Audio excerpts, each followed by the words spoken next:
Hello! So today I'm going to be talking about Hurricane Season by Fernanda Melchor. Now this book has been on my list to read for probably well over a couple of years now. I never got around to buying it. I always wanted to read it but I could never find the right time. And yeah, I had it on my wish list for old Christmas and someone got me the old special edition. Hey! So I thought, what better than straight after all the kind of cutesiness and the loveliness of Christmas to dive into something pretty brutal. The novel is set in a very small, impoverished village in Veracruz, Mexico. Hurricane season begins with the discovery of a witch. But not a living, breathing witch, a dead witch, as her body is found in the canal. The entire novel unravels the events leading up to the witch's death from multiple perspectives. And in doing so, it's revealing this kind of tapestry of violence, prejudice, and desperation. This novel is set in a village that is filled with sort of secrets and superstitions. The narrative shifts between characters' lives who are interwoven with the witches, exploring themes of misogyny, poverty, and the human consequences of systemic corruption. The novel has a very distinct style with long, dense prose. This sort of relentlessness of prose mirrors the kind of brutality, suffering, and sort of just the immense pressure of everything these characters are experiencing within this world Melchor's created.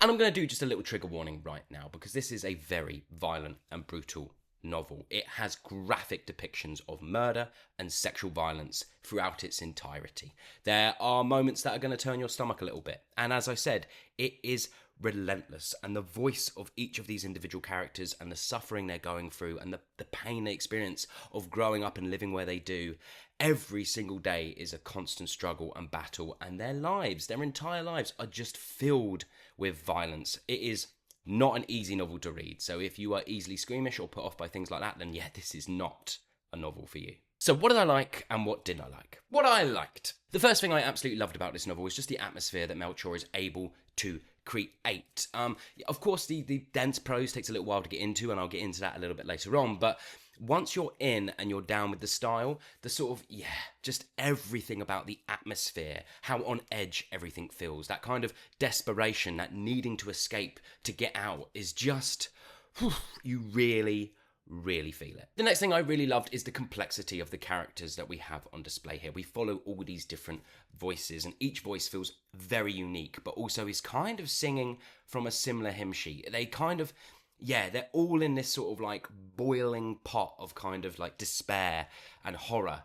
And there are some glimmers of light, but we get such a distinct kind of voice from each character, and I just connected to all of them, even the ones that you're supposed to despise. And none of them are really, I mean, I would say they exist in the grey area, but they all tilt more towards this sort of like brutalist nature within them. But all of them, well, not all of them, but some of them have heart. And I think, they're just really complex and really well put together.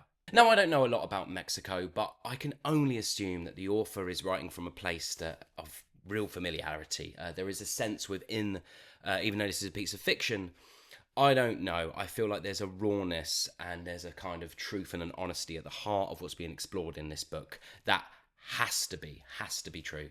So I just like the social commentary on like the misogyny of maybe rural villages in Mexico at the time this novel was written, or maybe even still.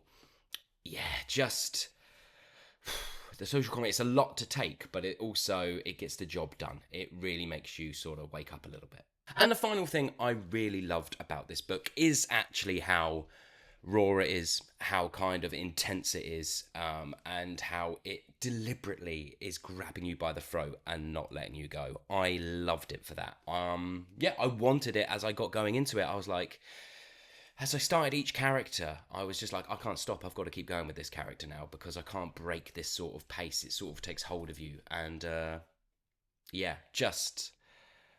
just great. I love how, it seems weird to say that I loved how violent it was, but I think a book like this needs to not hold anything back, and I love that it didn't hold anything back. Here's a list of things that I didn't mind about this book whatsoever, but I'm going to mention them just in case they might put you off as a reader.